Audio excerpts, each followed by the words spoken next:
มากินส้มนี่ได้แล้วนี่เจียวพงขามโขงสวัสดีทุกคนโอ้ยหาในอยู่ในกินอีกก่อนซีเปรี้ยวปากเอามาขามกินส้มก่อนมาขึ้นเอามาขามก่อนทุกคนไปย่างไปฮะเอามาขามก่อนนี่ได้หาเลยต้นมะขามต้นใหญ่มะขามใหญ่โอ้อยู่เถิงโอ้ไปขึ้นเอามะขามก่อน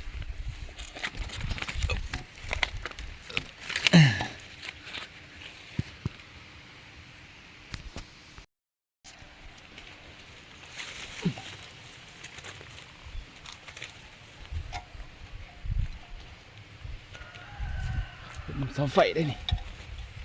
โอ้ยขามมาตัวหน่อยไง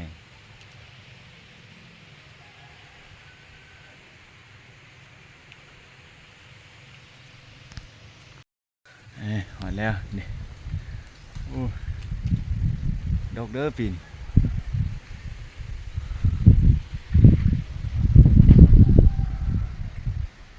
ตีน้อยยื้อโค้ง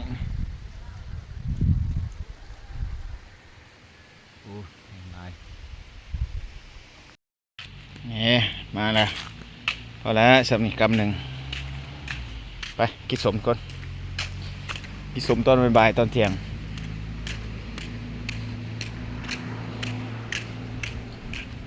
สามสิกินหมากเดียวกับบ่เบิด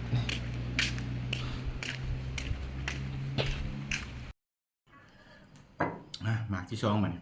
หมากที่ยังไง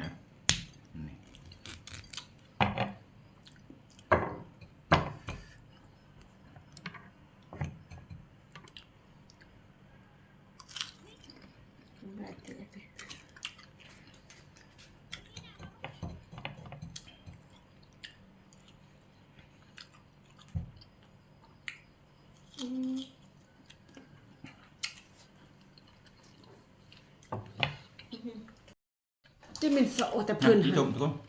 แต่ละเดือนไม่ใช่คลิปเลยเขาก็บอกยังไงไม่เห็นมาเสียงไปตัดต่อเองด้วย